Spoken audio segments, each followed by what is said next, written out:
Hey folks, welcome back to Retirement Roadmap with MasterPlan Retirement Consultants. My name is Evan Fricks, retirement planner. We're doing things a bit different today. In past episodes, we've discussed the importance of community involvement and finding purpose in retirement. Today, we'll be speaking to one of our clients, Dan Hydrick, and discuss some of the ways he spends his time giving back to the community. Dan isn't retired yet, but he devotes much of his time to helping veterans get on the right track. We want to highlight Dan and the work he does as inspiration for listeners who may be seeking community involvement in their own retirement or who may be interested in providing aid to local veterans. So first and foremost, the Bravo Victor Fund is a nonprofit 501c3 focused on supporting Cobb County veterans accountability and treatment court. These veterans have committed serious misdemeanors or minor felonies that carry a jail sentence. Typically carry a jail sentence. Oh, yeah. Most of the participants of the program enter directly from incarceration with no income or resources. The Bravo Victor Fund's mission is to provide the critical emergency resources that are needed to help them transition through the program. The fund is used to help them stay in and complete the treatment program. So before we jump into Bravo Victor, Dan, give us a little background on yourself. 5'11", no. I've served United States Army. I'm an Army sergeant. Did my 6 years through Vietnam. My father, my brothers, we all served. Made it to Cobb in about 1986, Cobb County. Hooked up with a lot of the service organizations to support veterans. Been doing it now ever since. I'm a facilitator. That's my job. Trying to, or maybe a connector, not a facilitator.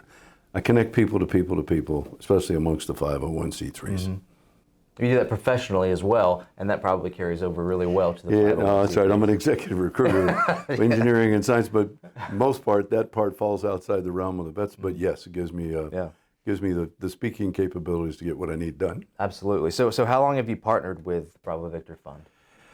Bravo Victor was created, the Cobb County Superior Court Veterans Treatment and Accountability started, I started with them about 10 years ago.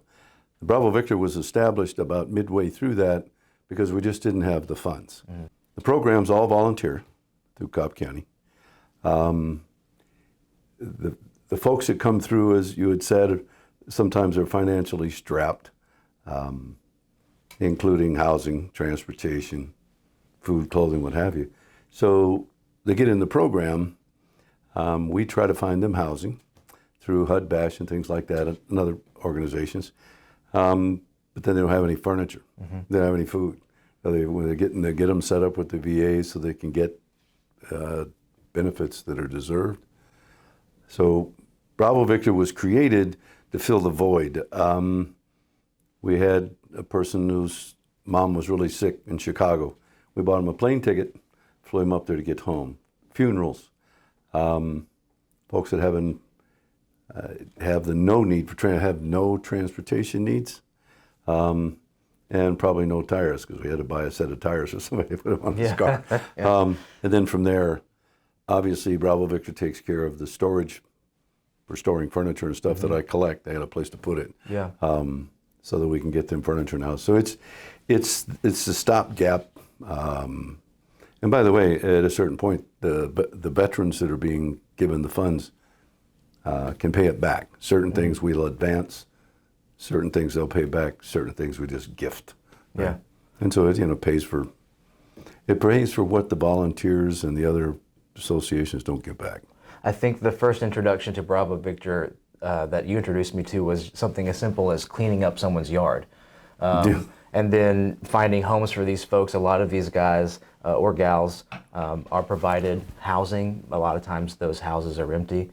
So providing furniture, that was another one of the first things that you introduced me to is just, basically I'm hauling furniture 90% of the time, which is fantastic. I think you mentioned when we were at the Veterans Court a month or so ago, you were on the phone with one of your mentees and asked him, hey, how are you? Where are you? Oh, I'm here, I'm home. Where'd you sleep last night? Oh, I slept here. No, where'd you sleep? Here, in here. Well, did you have a bed? Well, no, I'm just here on the floor. But, he was happy as could be. He's got a roof over his head. So I think that being able to provide that furniture is a fantastic thing as well. Yeah, that as we gain enough funds, we literally now, I used to, I'm sort of like the quartermaster for the vet court. I gather stuff. Y'all were kind enough to put up tables, and I mean, it's amazing what little goes big. So the Bravo Victor pays for a queen-size bed, box springs, mattress, and just a metal frame. Because a lot of these guys, and the one you were referring to he was sleeping on some sort of air mattress that kind of went out of air at night, you know. Yeah. But even sleeping on the floor. Yeah.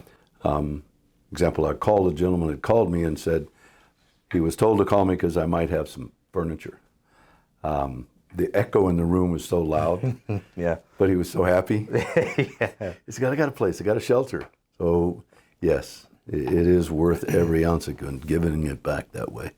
So we've talked about some of the tangible needs that these guys have, whether it's housing or furniture or just utilities, living supplies, things like that. But could you speak a little bit to the mentorship and what that takes, what kind of duties that requires? We were always looking for veterans. It's called similar to a battle buddy. The vet court has these folks, and the staff has volunteered. The mentors that are in there, you serve a 2-year hitch. It's like every time you pick up a mentee, you got to do 2 years on the stand. That's the typical program length is 2 years. It's 2 years long. We're trying to get everything from medical, legal, all things straightened out, and put this veteran, back on a livable track. Mentors, we're required to be there every Friday at court, standing right beside them. We're also required to be there whenever they need us on the phone 24/7. Things happen in life, especially when you're recovering from drugs, alcohol, domestic abuse, those kind of things. And you need somebody to speak to. It is a very, very successful program where the mentors are themselves veterans. Irresponsible of the conflict, we have a mix of old, middle, and brand new, as far as the mentees are concerned. So after 2 years, hopefully yours graduates, that's a 2-year plan if they don't get sanctioned, because there are rules that we have to go by, and if you break the rules, a lot of the things that the court, this Veterans Treatment Court has set up is, they have everything like curfew. You know, they get what's considered a bed check. Yeah. At random. Drug screening, mandatory meetings, whether it's AA, NA, it doesn't matter, or whether it's just a wellness check, right? We put them we get their VA benefits put together. So the mentor, we're the backstop. You know, trip, fall, stumble, yeah. So in between the mentors, we talk amongst ourselves as to what theirs might need. We try to keep their life very private to the public. We don't try, we do. So when mentor to mentor speak, we speak of, because we know them in the courtroom. Right. We're there with them every week. And we're all there when they graduate, because that's our payday. That makes things happy. So the mentorship it's a duration. It's an amazing program. Myself and a couple of other members from our staff attended about a month or so ago a recent Veterans Court. Personally, I was blown away by several things. One, the camaraderie in the room. Each veteran in the program, like you just mentioned, he stood before the judge, gave an update. Their mentor stood with them and gave a report as well, just how they've been doing in the program. Small victories, losses, things like that, struggles and things like that. But you could tell that the judge and everyone in the room were invested in these men and women. Vocal support was constant. A lot of shouting and hoo-ahs. Joking, ribbing between military branches was also fun. It was not what I expected when I was showing up to a court atmosphere. Judge Leonard is, each judge we've had, Judge Green originally, Judge Poole, Judge Kale, and then Judge Leonard, they're all volunteers. They have their own day job. But the passion to help veterans get through this, the district attorney's office provides, the prosecuting attorneys there, the staff is incredible, the mental support, psychological support. But just tries to keep it under control. But when you have a room full of Army, Navy, Marine, Air Force, we don't let them get away with anything. Yeah. That's where the hoorah and the hooah comes. Yeah. Well, I think you can even tell, now that you mentioned that it was completely volunteer. Even some of the bailiffs and the way they interacted with people, it was like they were old friends. It was really, really interesting. We're amazed that the Sheriff's Department provides some outstanding people. When you do curfew checks, it's kind of wild. 11 o'clock at night, somebody's knocking on your door, and it's the Sheriff's Department, right? They have. It is amazing, the relationship when it's all over with, how the veteran feels about law enforcement, how the veteran feels about court. Some of these folks, this isn't their first rodeo about being arrested or incarcerated. Some of them have been at it a long time. Obviously, drug and alcohol takes its toll. A lot of the injuries that the veterans suffer during combat days aren't healed, whether that's physical or mental. But the physical part, a lot of times the medications that they were given at the time, they became dependent on them. And then when they were released into the wild, as we say, that had to make up for it. So the mentor's job is to make sure that if there's any mental lapse, kind of put them back in. And because we understand the military way of life, it's a lot of joking. You can't take this it's serious enough, but you can't take it that serious to know these guys they're trying. So Sergeant Major is the head of the Mentor Corps.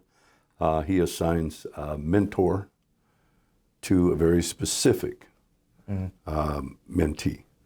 He's done a really great job of matching them up. Sometimes we never know in the beginning how it's going to work out. Yeah. Well, I mean, you guys have such an eclectic atmosphere within the courtroom anyways. You had a couple of currently incarcerated veterans who were pulled from, I guess, where the detention center or jail where they were in cuffs to attend. And as an introduction to the program, is this something you might be interested in?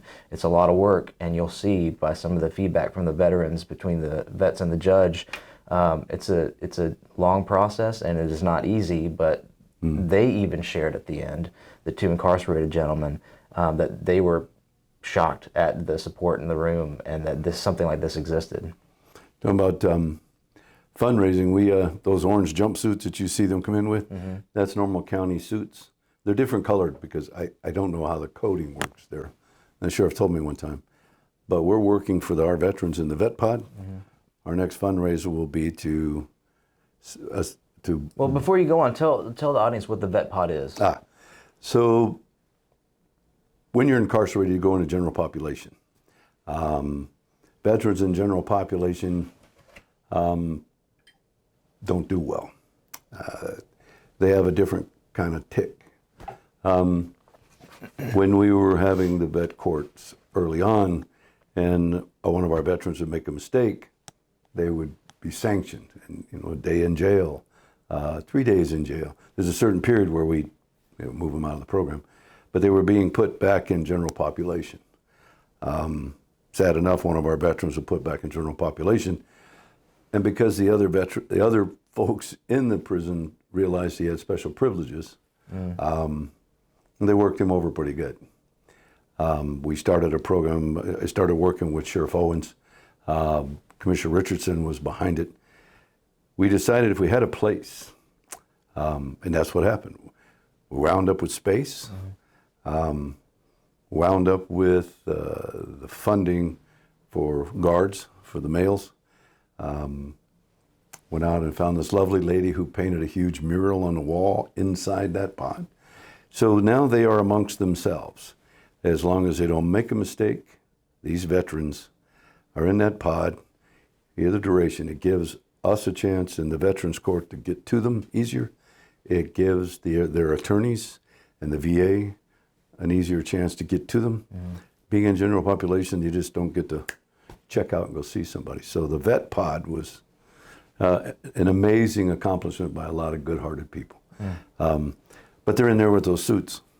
Yeah. So I thought, well, the next thing we're going to do, if we can raise enough money and pick out the right color. And they're all military folks, so they'll fuss about what color they want. Army, Navy, Air. You better line up. We all got our suits. Yeah. Yeah. Well, when you invited us to attend the Veterans Court, I found the reasoning quite significant. One of the things you said was it would put a face to the giving so that the veterans in the program could see that there are folks outside of their circle in the community that care about their lives. Absolutely. Folks give, they've got big hearts, so they give money, they give their furniture to me, but they're unseen. We had a young couple make a coffee table for they got together, the couple, and they just made this really cool coffee table. And they told me to come and get it. I'd come pick it up. And they seemed to want to know more and what have you. So I just invited them into the courtroom. It is a grand way for veterans to see that this young couple felt strongly enough about our veterans to make them a table. Because I needed a table, coffee tables like y'all provided, the kitchen tables. It's amazing, right? So having y'all come and see them, but also having those people see you. They believe they're alone. They believe they're isolated. There's a lot of good-hearted people out here from, all the way from the Red Cross all the way out, but there's a massive amount of 501c3 groups out here that just, my good friend does a sock drive each year, United Military Care.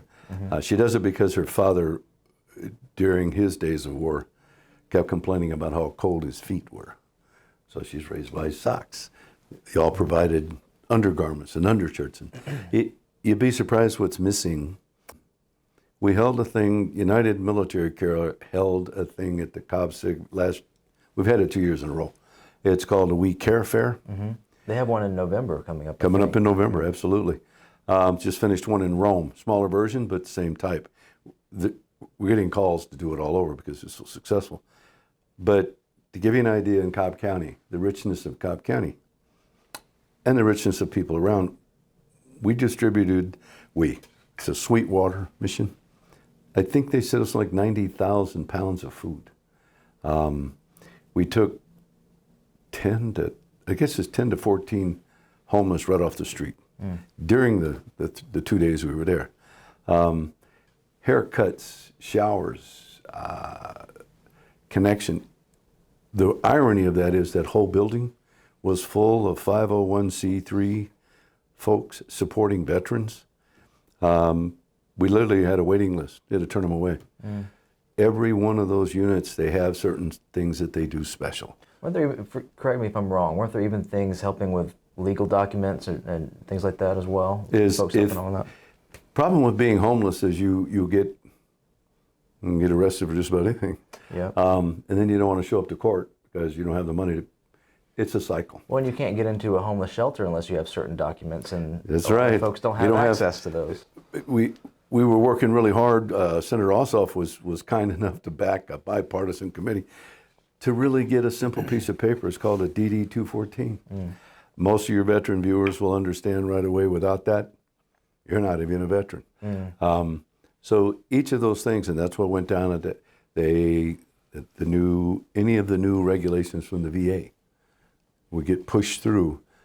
But those people at that fair signed everybody up. It was amazing. I actually ran into a World War II gentleman, a combat veteran that we knew in the unit he was with. They wheeled him in. So we get a chance to see every veteran across the state is invited to that thing.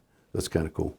What are the biggest needs that these organizations, Bravo Victor and United Military Care, are facing right now? Everybody fights for the money. We're funding.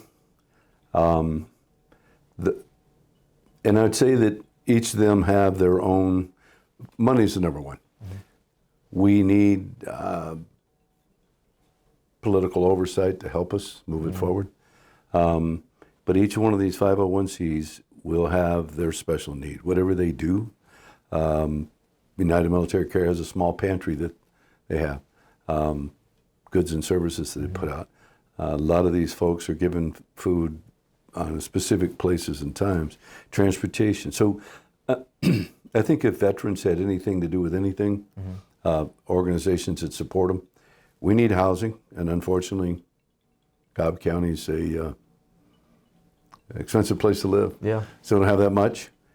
It requires the political parties that serve us to step up, but then volunteers.